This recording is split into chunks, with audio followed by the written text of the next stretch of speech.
이 총평은 매우 중요한 게 향후의 학습 방향성을 설정하는 데 분명히 도움이 되실 거예요.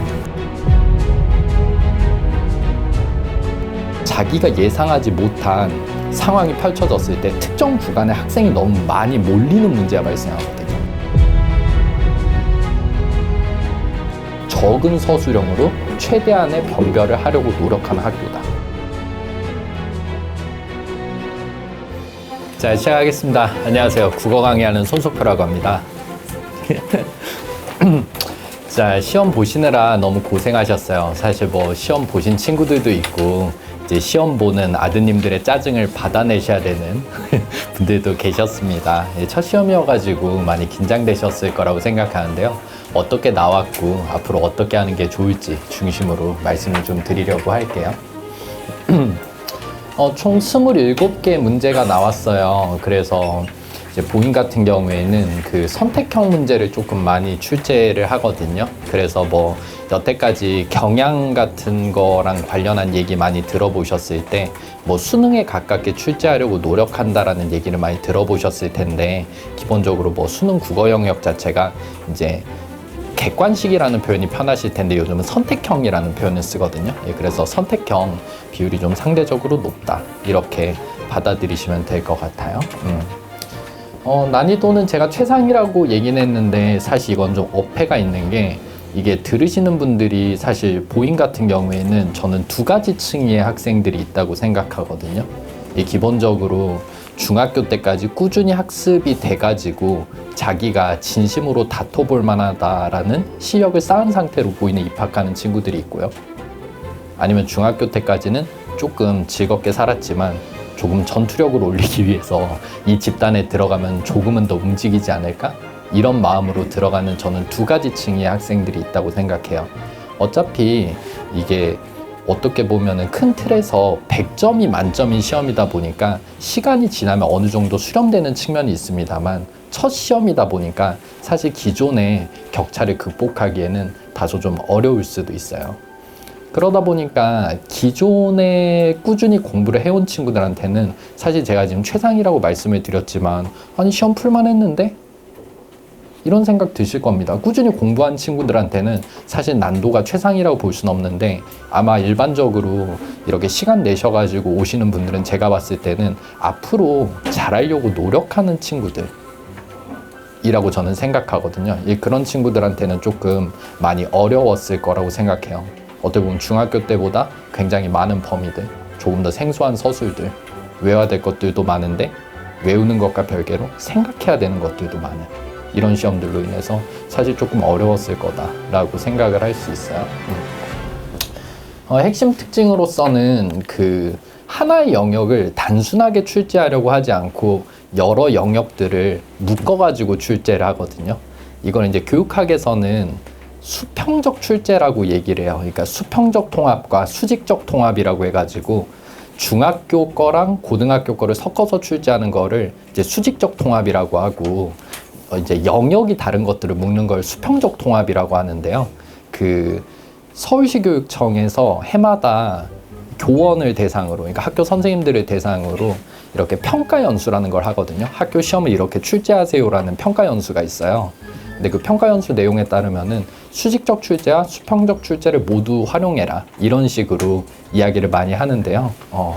이제 보잉 같은 경우에는 수평적 출제를 조금 더 많이 하는 느낌이라고 보시면 됩니다. 이 말은 뒤집어서 얘기를 하면은 하나의 영역을 개별적으로 이렇게 잘하는 학생들이 많거든요. 그러니까 좀 편한 말로 말씀드리면, 똑같이 국어를 열심히 공부했는데 문학 영역에서 강점을 보이는 학생이 있고, 독서, 비문학에서 조금 강점을 보이는 학생들이 있고, 문법에서 강점을 보이는 학생들이 있다라고 했을 때, 실제로 시험지를 만났을 때 그것들을 이렇게 단순하게 묻는 게 아니라 묶어가지고 출제를 하다 보니까 종합적으로 학습이 잘 일어난 학생들에게 조금 웃어주는 시험이었다고 볼 수 있어요.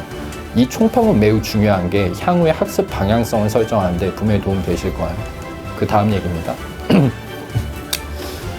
자, 그러다 보니까 이제 중학교에서 고등학교로 넘어오면서 저는 이제 복합사고력이라는 표현을 많이 써요. 뭐 아시겠지만 이제 갈수록 융합 인재라는 표현들 많이 쓰잖아요. 예, 그렇죠. 그래서 문과랑 이과를 크게 나누지 않고 이제 융합 인재를 많이 키우는데 교육 과정이 주안점을 두고 있다 보니까 어찌 보면은 다양한 상황에서 자기 능력을 잘 발휘할 수 있는지를 묻는 방식으로 설계가 되고 있다라고 보시면 될 것 같아요.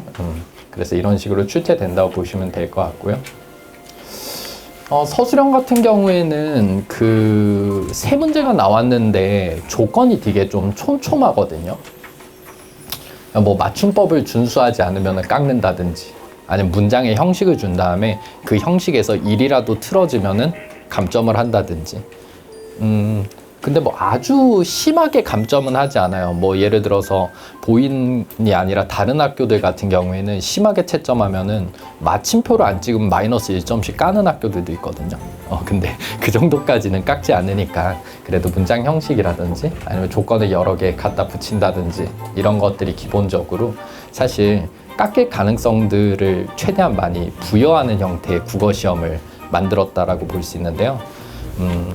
이거는 이제 제 생각인데 학교 국어 선생님 입장에서 서술형에서 부분 감점 요소를 되게 많이 만드는 것들은 학교 선생님 입장에서 되게 좋은 방식이에요. 그러니까 학생한테 좋냐 안 좋냐에 대한 얘기를 하는 게 아니라 학교 선생님 입장에서는 예를 들어서 선택형, 객관식 문제가 너무 많아 버리잖아요. 그럼 예를 들어서 자기가 예상하지 못한 상황이 펼쳐졌을 때 특정 구간에 학생이 너무 많이 몰리는 문제가 발생하거든요. 그러면 정말 거짓말처럼 남학생들이 모여있는 학교에서는 이렇게 되면 무슨 일이 벌어지는지 아세요? 1학기 내신 등급이 정말 어이가 없이 하루 늦게 냈던 독후감 1점 깎인 것 때문에 수행평가로 등급이 갈려버려요. 이해되시죠? 그러다 보니까 그런 식으로 등급이 갈렸을 때 많은 친구들이 고개를 끄덕일까요? 아니면은 고개를 끄덕이지 못할까요? 고개를 끄덕이지 못합니다. 그러다 보니까 감점 요인을 굉장히 촘촘하게 만들어 버려가지고 객관식, 그러니까 선택형에선 득점이 얼추 뭉치더라도 마이너스 1점, 마이너스 2점, 마이너스 3점 이런 식으로 학생들을 조금씩 점수를 이렇게 벌려 놓잖아요. 그럼 나중에 변별하기가 조금 좋아져요. 그러다 보니까 어떻게 보면 서답형 문제의 비율이 적다라는 것에 대해서만 주목하실 수도 있지만 실제로는 서답형에 대한 조건이 촘촘하다는 말은 적은 서술형으로 최대한의 변별을 하려고 노력하는 학교다. 바꿔 얘기하면은 그 촘촘한 변별을 뚫어낼 수 있는 방식의 학습을 하는 친구가 1학기 때도 웃고 2학기 때도 웃고 2학년 3학년 때도 웃을 거다. 이렇게 생각을 할 수 있다는 거죠. 그러니까 어떤 의미를 가지는지를 조금 생각하면서 학습을 꼭 가져가셨으면 좋겠는데요. 많이 맞았어요. 많이 적중을 좀 해드렸는데요. 나올 만한 것들이 나와서 적중을 했다라는 것들도 있고 조금 필요해서 적중한 것들도 있는데 뭐 이렇게 14번 문제 같은 것들 뭐 단순하게 출제가 됐어요. 뭐 나올 만한 것들이 잘 나와가지고 기초 개념어들을 물었고 그 기초 개념어 관련한 것들을 직전 대비 문항에서 그대로 물었습니다. 여기서 지금 적중했다라고 말씀을 드리는 거는 그 직전 대비 문항만 놓고 말씀을 드리는 거예요. 가끔 가다가 뭐 1주차 문제 모음에 적중되었다라고 얘기하면 사실 1주차 수업은 한 달 반 전의 얘기거든요. 그럼 한 달 반 전에 나눠준 문제가 시험에 적중됐을 때 이게 학생들한테 이미 휘발된 문제를 적중이라고 얘기한 건 사실 조금 어폐가 있잖아요. 다들 아시잖아요. 뭐 한 달 반 전에 가르쳐 줬으니까 적중했다라고 얘기하면은 고개가 끄덕여지세요. 사실 아니잖아요. 전날 얘기한 것들이 필요한 것들인데. 그러다 보니까 뭐 이것도 직전 대비 문제예요. 그래서 물이 가지는 어떤 상징적 의미, 원형적 상징과 관련해 가지고 저희가 직보 문제로 그대로 물어드렸고, 그래서 그 보기를 거의 그대로 쓸 수 있는 형태로 시험 당일날 단답형 문제가 출제가 되었습니다. 의문 변동 사례 같은 경우에는 저희가 선지 표현을 그대로 조금 맞춰드리는 방식으로 진행이 됐었고요. 그리고 이제 최소 대립상과 관련한 문항이 출제될 것 같아가지고 시험 전날에 최소 대립상 얘기해드린 부분들 그대로도 출제가 됐어요. 제가 조금 더 노력해야 될 부분인데 그 외부 지문으로 학교에서 시조가 5개 출제가 됐거든요. 아마 풀어보신 분들 아실 거예요. 시조가 처음 보는 시조 5개 나왔잖아요. 제가 좀 노력이 부족해가지고 1번부터 5번까지 5개 다 맞춰드렸어야 되는데 이번에 4개밖에 못 맞췄습니다. 좀 더 열심히 해서 다 맞춰드릴게요, 기말에는. 네, 그래서 기본적으로는 사실 뭐 적중이 됐다 안 됐다랑은 별개로 당연히 적중도 많이 해드리는 것도 중요하지만 학생들에게 기본적으로 어떤 학교의 경향성과 관련한 방향성 있는 일관된 학습을 제공하는 것들이 전 되게 중요하다고 생각하거든요. 그래서 향후에는 기본적으로 학습과 관련해 가지고 어떻게 보면은 낯선 지문을 최대한 많이 보여드리는 방식으로 진행이 되지 않을까 싶어요. 지금 2학년도 제가 지금 수업을 진행을 하고 있는데요. 2학년은 문학 시험을 보고 있는데 이번에 중간고사 시험 범위가 작품 수로 따지면 40지문이 좀 넘어가요. 이거 좀 상식적일까요? 상식적이지 않을까요? 느낌 잘 안 오실 것 같아서 조금 말씀해 드리면은 제가 대치동에서 진행하고 있는 경기고등학교 2학년, 작년 같은 경우에는 17지문이 중간고사 범위였거든요. 예, 그러면 이거는 일반적인 학교보다 2배 이상으로 조금 많은 느낌이에요.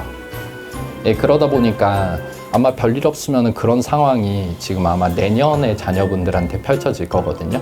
지금 듣고 있는 친구들도 나한테 내년에 그런 일이 벌어진다고? 막 이러면서 쓰게 웃고 계신데, 그러다 보니까 기본적으로는 어떤 처음 보는 텍스트들을 빠르게 자기 능력대로 분석할 수 있는 학습이 조금 필요하고, 이런 것들은 사실 일관된 어떤 문학 해석의 툴이 조금 필요한 측면이 있거든요. 좀 더 구체적으로 말씀드리면, 여기서 문학 해석의 툴이라는 것은 뭔가를 많이 외워서 발생하는 인사이트를 말씀드리는 게 아니라, 수능 출제와 관련해 가지고 수능이 어떤 식으로 출제되는지에 기반한 해석 능력을 말씀드리는 거예요.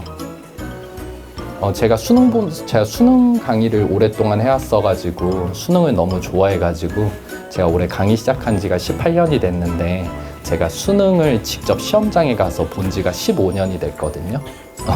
그래서 아마 네이버에, 유튜브에 제 이름 검색해 보시면 저희 유튜브 채널이 나올 텐데 제가 해마다 수능 시험장에 가서 시험을 치는 브이로그 영상이 있어요. 그래서 같이 보시면 좋을 것 같고, 시험 너무 좋아해가지고 대학원에서 석사학위 논문을 제가 수능 문항 분석으로 학위 논문을 받았었어요. 그래서 기본적으로는 시험이 어떻게 구성되는지랑 관련한 것들에 대해서 기본적으로는 관심이 있고, 그런 인사이트를 근거로 친구들에게 수업 구성을 할 때 조금은 더 도움이 되지 않을까 이런 생각을 합니다.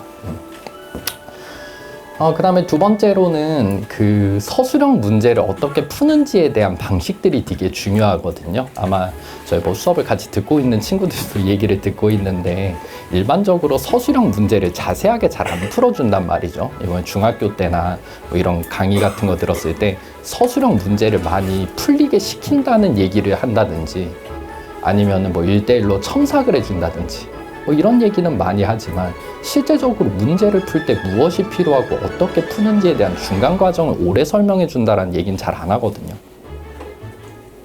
아마 그럴 거예요.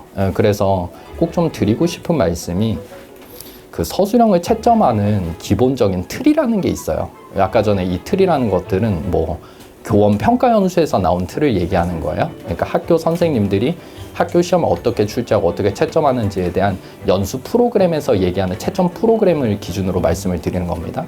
그래서 그런 방식으로 어떻게 채점이 일어나니까 작성 자체를 어떻게 해야 되는지, 그래서 채점 방식대로 서술형을 쓰는 방식을 조금 오랫동안 설명해 드리는 방식으로 수업이 진행이 좀 되고 있어요. 그 다음에 이제 뭐 저희가 수업 앞뒤로 오셔가지고 질의응답 같은 것들 충분히 해드릴 수 있고요. 뭐 수업에서 오랫동안 모자란 부분들을 조금 채울 수 있는 시간들이 있다, 이렇게 보시면 됩니다. 저희가 5월 16일에 개강을 할 예정이에요. 근데 이제 16일 날 개강을 하기 전에 어떤 프로그램들이 있는지에 대한 얘기를 조금 하고 싶은데요. 사실 국어라는 과목이 단기간에 되면 참 좋겠는데 단기간에 잘 안 되는 대표적인 과목이고, 친구들한테도 많이 비유적으로 표현을 할 때 약간 저수지에서 자갈을 던져가지고 수면을 올리는 작업이랑 되게 비슷하거든요. 그러니까 가끔 국어 수업을 듣다 보면은, 예를 들어서 뭐 수학 수업 같은 경우에는 내가 어떤 공식을 외우게 되면 안 풀렸던 문제가 그날 풀리게 되거든요. 이걸 좀 멋있는 말로는 효능감이 생기죠. 그러니까 어떻게 보면은 아버님, 어머님들도 뭐 핸드폰으로 게임 같은 거 많이 하시는데 왜 게임 재밌을까 생각해 보면 내가 5분만 투자해서 게임을 하면은 레벨업이 되니까 피드백이 바로 오니까 이거 즐겁거든요. 효능감이 바로 생긴다고요. 근데 아까 말씀드렸듯이 국어는 자가를 던져가지고 수면을 올리는 거랑 비슷하다 보니까 예를 들어서 국어 수업을 3시간 듣고 가면은 사실 3시간 정도 강가에서 자가를 던진 거예요. 그러다 보니까 자기가 뭔가 확 나아졌다라는 티가 안 납니다. 실제로 그렇거든요. 예를 들어 제가 이렇게 강의를 오래 했지만 예를 들어 수업을 한번 듣고 가끔 가다가 큰 감동을 받아가지고 수업 끝나고 학생이 집에 가려고 하는데 앞에 나와가지고 막혀있던 게 오늘 하루에 다 뚫렸습니다. 정말 감사합니다 하면서 막 악수를 청한 학생이 가끔 있거든요. 근데 10몇 년을 강의했지만 그런 학생이 10명이 채 안 돼요. 제가 강의를 못한 걸까요? 그게 아닙니다. 그냥 원래 그런 과목이에요. 근데 원래 그런 과목이란 얘기를 오랫동안 해드리는 건 바꿔 얘기하면 뭔가를 바꾸고 싶으시면 꾸준한 노력을 펼치셔야 되고 만약에 원래 꾸준히 공부를 해서 보인에서 상위권에 위치하고 있다면 지키기 위해서 꾸준히 하셔야 될 테고 도전자의 입장에 있는 친구라면은 그 친구들에게 도전을 하기 위해서 조금 더 이빨을 꽉 깨물어야 될 거예요. 그래서 기말고사 때 그 정철 작품과 관련한 가사 작품이 출제가 되는데 아까 말씀드렸듯이 교과서만 나올까요? 외부 제재가 같이 나올까요? 외부 제재가 같이 나옵니다. 예, 그러다 보니까 저희가 5월 2일이랑 5월 3일 날 이틀에 걸쳐 가지고 그 정철의 3인곡이랑 송미인곡을 중심으로 다른 작품들에 대한 얘기를 해요. 근데 일반적으로 그 다른 강의에서 구성하는 3인곡, 송미인곡 강의랑은 조금 다른 측면이 하나 있는데요. 학생들이 문학 공부를 할 때 가장 어려운 것 중에 하나가 그 당시 세계관에 대한 이해가 좀 많이 떨어져요. 예를 들어서 오늘 자녀분들이랑 같이 오신 분들도 계십니다만 여기 앞에 아버님 계시니까 안녕하세요. 아버님과 자녀분의 어떤 세계관은 좀 많이 겹치십니까? 좀 아득히 많이 다르신 것 같아요. 그렇죠. 아득히 많이 다르시잖아요. 그렇지 않아요? 뭐 예를 들어서 일제강점기 소설이 학생들은 현대문학이라고 배우는 거 알고 계세요? 일제강점기 소설 친구들은 현대문학이라고 배워요. 근데 현대문학 소설을 읽고 있는데 중간에 남자 주인공이 중국집에 들어가가지고 음식을 먹는 장면이 나오거든요. 근데 묘사가 되게 정확하게 나오는 게 아마 아시는 분들 아실 텐데 옛날에 단무지 줬을까요? 대파 줬을까요? 벌써 또 세계관 갈리죠. 옛날에는 단무지 안 주고 대파 줬거든요. 그러니까 이 친구들은 와서 사완 아이가 와서 대파를 테이블에 놓았다부터가 이미 그들에게는 없는 세계관이니까 왜 가끔가다 부모님들 입장에서는 왜 애가 문학작품을 아주 어휘력이 없는 것 같은 건 아닌 것 같은데 왜 자꾸 해석을 못하지라고 생각하시지만 사실 어휘력 이전에 본질적으로 그 당시 사고관이나 그 당시 세계관에 대한 인지가 좀 없습니다. 좀 더 자세히 말씀드려 볼까요? 예를 들어서 사미인곡인데 미인이라는 말이 현대국어에서는 성별어죠. 여성한테만 쓸 수 있거든요. 근데 과거의 세계관에서는 미인이 성별어가 아닙니다. 남성에 대해서도 쓸 수 있어요.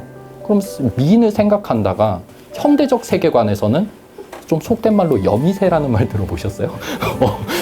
그런 얘기겠지만 예를 들어 과거의 세계관에서는 이 미인이 누가 될 수 있어요? 임금이 될 수 있죠. 그래서 임금을 생각하는 이야기. 세계관이 맞으면은 그때부터는 이야기가 진행될 수 있지만 이 친구들한테 오늘은 사미인곡입니다. 그러면 혼자서 여미새? 하면서 수업을 듣는 순간 이 친구의 수업은 사실 좀 어려워지는 측면이 있어요. 이런 것들을 조금 맞춰줄 수 있는 형태의 수업이 저는 필요하다고 생각하거든요. 작품 외우게끔 만들어드리는 거 중요하죠. 외부 지문 읽어드리는 거 중요해요. 근데 그것에 앞서가지고 이 친구들이 고전 문학을 볼 때 기본적으로 고전의 세계관이 어떤지에 대한 얘기부터가 시작돼야 된다고 저는 생각하거든요. 그런 관심사로 만들어진 강의고요. 그 다음에 이번에 시험 범위에서 그 3월 모의고사가 전부 들어갔어요. 비문학 지문 들어갔었거든요. 그러다 보니까 별일 없으면 6월에 모의고사도 같이 들어갈 거예요. 그러다 보니까 저희가 독서 특강을 좀 하나 준비를 해가지고 아까 말씀드렸다시피 뭐 이거의 연장선이죠. 그냥 뭐 인문이랑 철학 지문 위주로 많이 읽어드릴 텐데 친구들이 철학의 큰 줄기를 잘 모르는 경우들이 있어요. 뭐 존재론적 인식이다 라고 했을 때 존재론이 뭔지도 모르는데 어떻게 인식에 대한 얘기를 따라갈 수 있어요. 그래서 이런 요소들을 조금 설명해 드리는 강의를 좀 준비를 했고 이 흐름에서 맞춰가지고 일관되게 기말고사를 오픈하면 가장 학생의 기대값이 높아지지 않을까라고 생각을 합니다. 연휴가 많아요. 날씨도 좋고요. 쉴 때가 아니라 뛰어야 될 때입니다. 저도 살 빼려고 한강 열심히 뛰어다니고 있는데요. 자녀분들도 열심히 뛰셔가지고 기말고사 때 좀 더 나은 결과가 있으시면 좋겠습니다. 오늘도 좀 더 나아지는 하루를 응원할게요. 여기까지 말씀드렸어요. 감사합니다.